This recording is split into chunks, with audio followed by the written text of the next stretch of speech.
आज की इस वीडियो में हम देखने वाले हैं क्लास 12th की पॉलिटिकल साइंस और इसका चैप्टर है हमारा तीसरा, सेकंड बुक का तीसरा चैप्टर देखने वाले हैं। ठीक है, नियोजित विकास की राजनीति।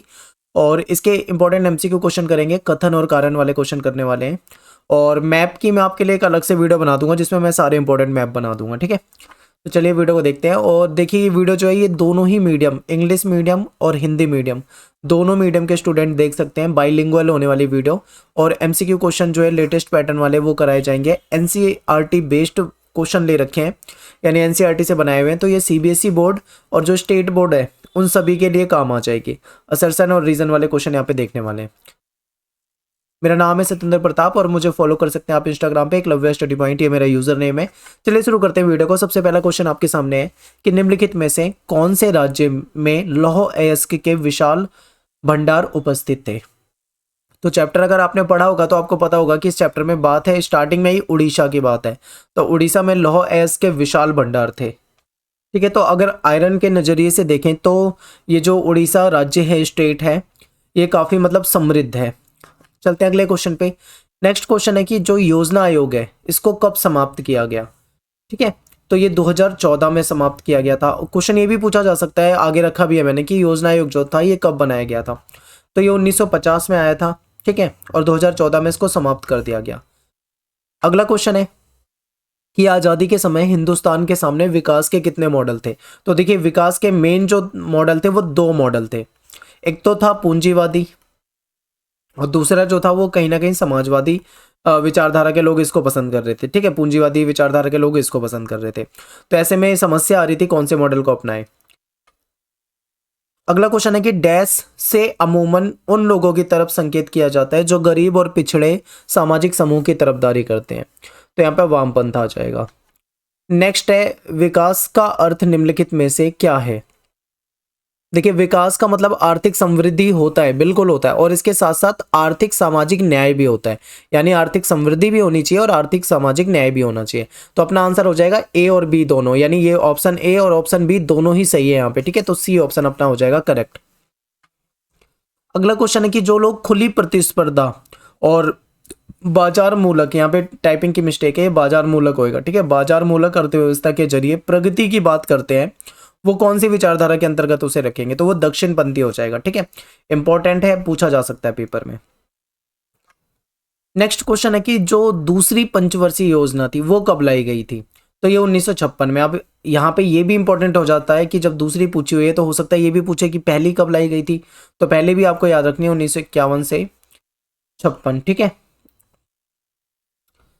अगला क्वेश्चन है कि योजना आयोग की जगह नया आयोग कौन सा बनाया गया।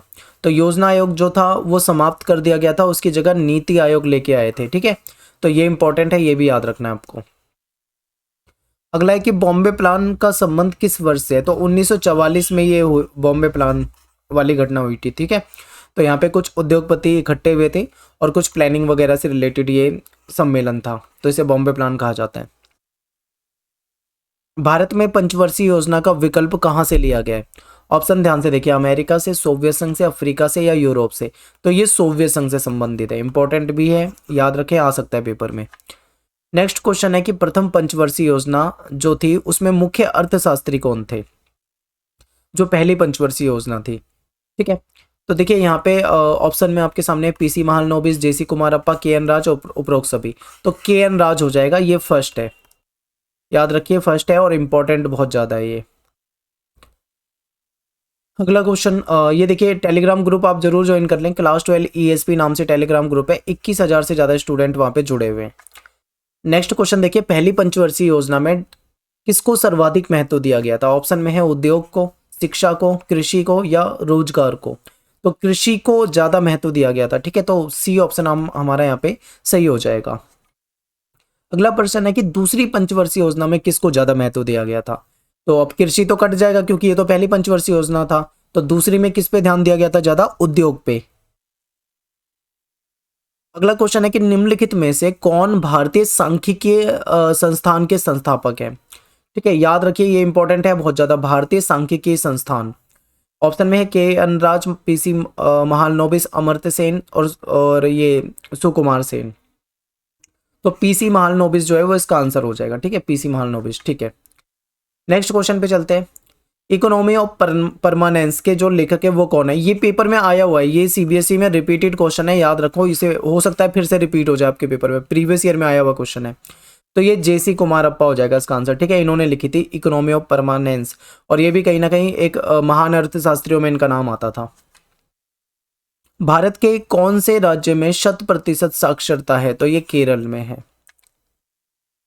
भारतीय लोकदल नामक पार्टी निम्न में से किसने बनाई थी? ऑप्शन ध्यान से देखिए। तो ये बनाई थी चौधरी चरण सिंह ने, ठीक है।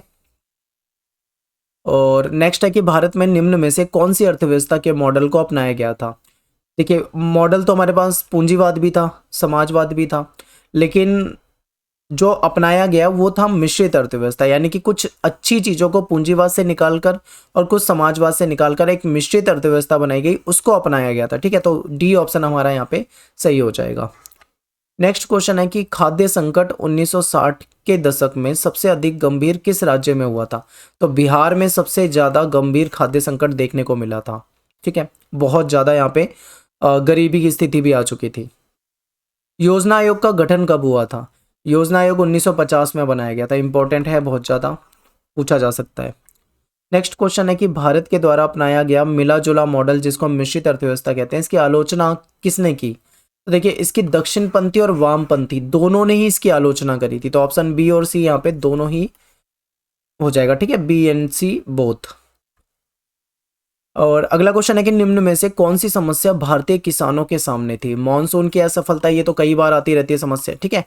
जमींदारी प्रथा, उस समय में ये समस्या बहुत महत्वपूर्ण थी। भूमि सुधार की जरूरत थी, बिल्कुल ठीक है, यानी ये तीनों ही ऑप्शन यहाँ पे ठीक है। तो ये तीनों ही तरह की समस्याएं थी, तो आंसर क्या हो जाएगा अपना? उपरोक्त सभी। अगला क्वेश्चन है कि एक राज्य से दूसरे राज्य में खाद्यान्न का व्यापार ना हो पाना किस नीति के तहत होता था? तो ये इलाका बंदी की नीति होती थी, जॉनिंग जिसको कहा जाता था। उसके तहत क्या होता था? एक राज्य से दूसरे राज्य में खाद्यान्न का जो व्यापार होता था उस पर बैन लगाया होता था, ठीक है। तो ये इंपॉर्टेंट है, याद रखना। और फुल डिटेल में चैप्टर आप देखना चाहते हो, मैंने सारी चीज बिल्कुल विस्तार से डिटेल में पढ़ाई हुई है, चैप्टर की वीडियो आप देख सकते हो, ठीक है, टाइम हो आपके पास तो, वरना एमसीक्यू आप लास्ट में देख सकते हैं। और चलिए देखते हैं आगे। 1960 के दशक में खाद्यान्न संकट के दौरान भारत सरकार ने किस देश से गेहूं का आयात किया था? तो हमें यूएस से, अमेरिका, यूएसए से हमें गेहूं का आयात करना पड़ा था, ठीक है। अगला प्रश्न है कि 1967 में बिहार में मृत्यु दर जो थी वो पिछले साल की तुलना में कितने प्रतिशत बढ़ गई थी? तो ये 34% बढ़ चुकी थी। नेक्स्ट है कि हरित क्रांति से किस फसल की पैदावार में ज़्यादा बढ़ोतरी हुई थी? तो गेहूं की जो पैदावार थी उसमें काफ़ी ज़्यादा बढ़ोतरी देखी गई थी। भारत में हरित क्रांति का जनक किसे माना जाता है? तो जो एमएस स्वामीनाथन है, इनको भारत में हरित क्रांति का जनक माना जाता है, ठीक है, इंपॉर्टेंट है। नेक्स्ट है कि जय जवान जय किसान का नारा निम्न में से किस प्रधानमंत्री के द्वारा दिया गया था? तो ये लाल बहादुर शास्त्री जी जो थे, इनके द्वारा दिया गया था, ठीक है। तो सी ऑप्शन हमारे यहाँ पे सही हो जाएगा। नेक्स्ट है कि वर्गीज कुरियन किस नाम से प्रसिद्ध थे? ये मोस्ट इंपॉर्टेंट क्वेश्चन, सीबीएसई में बहुत बार रिपीट हुआ क्वेश्चन है, बिल्कुल रट के जाना, हो सकता है पेपर में आ जाए। तो वर्गीज कुरियन जो हैं ये मिल्कमैन ऑफ इंडिया के नाम से विख्यात थे, ठीक है। और 1950 से 1980 के बीच भारत की अर्थव्यवस्था सालाना कितने प्रतिशत की धीमी रफ्तार से आगे बढ़ी? ठीक है, तो ये आपका 3 से 3.5% हो जाएगा, यानी 3 से 3.5% की दर से बढ़ रही थी। अगला है कि हरित क्रांति से किस राज्य के किसानों को ज़्यादा लाभ हुआ था? तो देखिए, पंजाब को भी लाभ हुआ था, हरियाणा को भी हुआ था, और जो पश्चिमी उत्तर प्रदेश है इन तीनों को ही हुआ था। तो यहाँ पे हमारा आंसर तीनों ही हो जाएगा, यानी उपरोक्त सभी। नेक्स्ट है कि श्वेत क्रांति का संबंध जो है वो किससे है? गेहूं की पैदावार को बढ़ाने से, डेयरी कार्यक्रम से, मत्स्य पालन से यानी मछली पालन से, या रेशम के कीट? तो ये डेयरी से रिलेटेड है, ठीक है, डेयरी प्रोडक्ट। और अगला है कि नीति आयोग के पहले उपाध्यक्ष कौन थे? देखिए, ये इंपॉर्टेंट इसलिए हो सकता है क्योंकि पहले ज़्यादातर पूछा जाता है, ठीक है, पहले जो अध्यक्ष उपाध्यक्ष होते हैं वो ज़्यादा पेपर में पूछा जाता है। तो ये जो अरविंद पनगड़िया थे, ये थे इसके पहले अध्यक्ष, पूछा जा सकता है, ठीक है। और अगला क्वेश्चन है कि नीति आयोग जो था वो कब बनाया गया था? तो ये 1 जनवरी 2015, और इम्पॉर्टेंट है क्योंकि पेपर में पूछा जाएगा, क्योंकि ये न्यू टॉपिक है और न्यू टॉपिक से भी क्वेश्चन आने के काफ़ी ज़्यादा चांस है। और अगला क्वेश्चन है कि नीति आयोग के वर्तमान उपाध्यक्ष कौन थे, कौन है, या फिर हम ऐसे भी कह सकते हैं, ठीक है। तो अब यहाँ पे ध्यान रखना, पहला या पहला या वर्तमान, इस चीज को ना थोड़ा पेपर में ध्यान देना। पहला पूछा हो तब आपको अरविंद पनगड़िया लगाना है, लेकिन अगर पूछ ले वर्तमान तो फिर आपको राजीव कुमार लगाना है। ठीक है, दोनों पे ध्यान रखना थोड़ा। अगला है कि राष्ट्रीय विकास परिषद जो एनडीसी है, नेशनल डेवलपमेंट काउंसिल, ये कब इसकी स्थापना हुई थी? ठीक है, तो ये 1952 और इम्पोर्टेंट है, पूछा जा सकता है। नीति आयोग का अध्यक्ष कौन होता है? तो जो प्राइम मिनिस्टर होते हैं वो इसके अध्यक्ष होते हैं। ठीक है, इंपॉर्टेंट है।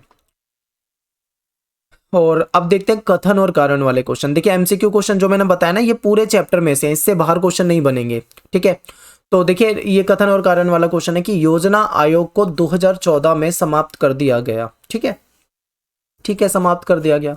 इसके बाद कारण कह रहे हैं कि वर्तमान परिस्थितियों के अनुसार योजना आयोग में बदलाव की जरूरत थी, इसी कारण इसे समाप्त करके नीति आयोग लाया गया।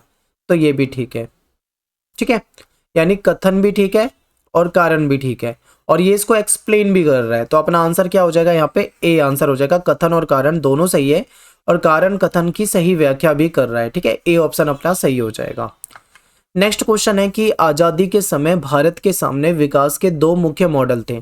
ठीक है, एक तो उदारवादी पूंजीवादी वाला मॉडल जो कि अमेरिका वाला था, दूसरा समाजवादी मॉडल, ठीक है, जो यूएसएसआर से रिलेटेड था। तो ये यहां तक तो देखिए कथन तो ठीक है, यहां तक ठीक है, इसको हम टिक कर देते हैं। अब एक बार हम कारण को भी चेक कर लें। ठीक है, फिर हम आंसर पे जाएंगे। कारण कह रहा है कि भारत ने पूंजीवादी मॉडल को अपनाया था। क्या ये जो कारण वाली स्टेटमेंट है, क्या ये सही है? तो आप कहोगे कि ये गलत है। भारत ने ना तो पूंजीवाद अपनाया था पूरी तरीके से, ना समाजवाद, बल्कि इन दोनों में से कुछ अच्छी अच्छी चीजें लेके एक मिश्रित अर्थव्यवस्था के रूप में अपनाया था। ठीक है, तो पूंजीवाद अगर हम बोले तो ये एक तरह से पूरा गलत हो जाएगा। अब यहाँ पे देखिए कथन तो सही है लेकिन कारण जो है वो गलत है। ठीक है, कथन जो डी ऑप्शन, देखिए कथन तो सही है लेकिन कारण जो है वो गलत है, तो डी ऑप्शन हो जाएगा अपना। तो यहाँ पे हमारा वीडियो जो है वो खत्म हो जाता है, और अब एक लास्ट चैप्टर बचा हुआ है, उसकी वीडियो आ जाएगी कल, और इसके बाद एक कार्टून वाली एक अलग से वीडियो बना दूंगा जिसमें आपको इंपॉर्टेंट कार्टून करा दूंगा, और जो आपके एक सिंगल वीडियो बना के आपको कुछ मैप करा दूंगा। ठीक है, तो मिलते हैं नेक्स्ट वीडियो में। थैंक्स फॉर वॉचिंग सभी को। जय हिंद, जय भारत।